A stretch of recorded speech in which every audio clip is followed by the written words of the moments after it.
অতিমারি করোনায় দেশে দারিদ্র্যের হার বেড়ে দ্বিগুণ হয়েছে। বেসরকারি গবেষণা সংস্থা সানেমের জরিপ অনুযায়ী দারিদ্র্যের হার এখন ৪২%, যা ২০১৮ সালে ছিল ২১%। সিপিডি তথ্য ৮০% দরিদ্র পরিবারে খাবার সংগ্রহের পরিমাণ কমেছে। সঞ্চয় কমেছে ৬৫% দরিদ্রের। অর্থনীতিবিদরা সরকারকে খাদ্য ও অর্থ নিয়ে নিম্নবিত্তের পাশে দাঁড়ানোর তাগিদ দিয়েছেন। সেলিম মালিকের রিপোর্ট। লকডাউনে অনেকটাই স্তব্ধ মহাব্যস্ত রাজধানী ঢাকা। জরুরি সেবা ছাড়া ছোট বড় প্রায় সব প্রতিষ্ঠানই বন্ধ। গণপরিবহনের চাকাও ঘুরছে না। তাই কাজ হারিয়ে অনিশ্চিত সময় পার করছেন মহাখালীর করাল বস্তির এসব শ্রমিকেরা। করোনার আগে আমি 500, 600, 700 টাকা রুজি করতাম, কিন্তু ওখানে সেই রুজিটা নাই।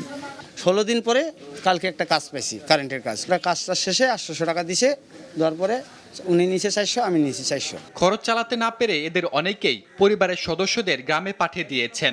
আর যারা ঢাকায় আছেন তাদের কারো কারো দিন কাটছে অনেকটাই খেয়ে না খেয়ে। ছেলেবেলে টাকা পকেটে দেশে পাঠা দিছি।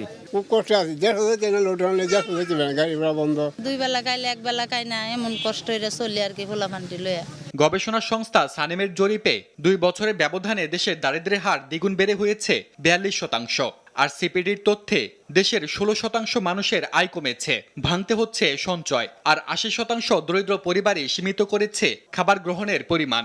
প্রান্তিক মানুষগুলোর জন্য যেই ধরনের একটা সাহায্যের প্যাকেজ একই সাথে ঘোষণা করার দরকার ছিল, সেই জায়গাটাতে এখনো আমরা কিন্তু খুব ধীর গতিতে আগাচ্ছি। লকডাউনে নিম্ন আয়ের মানুষের তালিকা তৈরি করে দ্রুত সহযোগিতা নিয়ে পাশে দাঁড়ানোর তাগিদ বিশ্লেষকদের।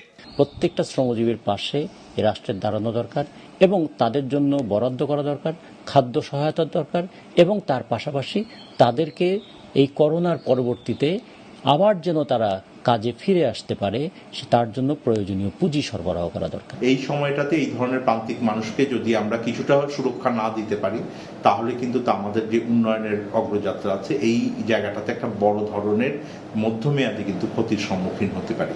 পাশাপাশি বিপর্যস্ত দরিদ্র মানুষের সহায়তায় সামাজিক নিরাপত্তা বেষ্টনীর পরিধি আরও বাড়ানোর পরামর্শ বিশেষজ্ঞদের।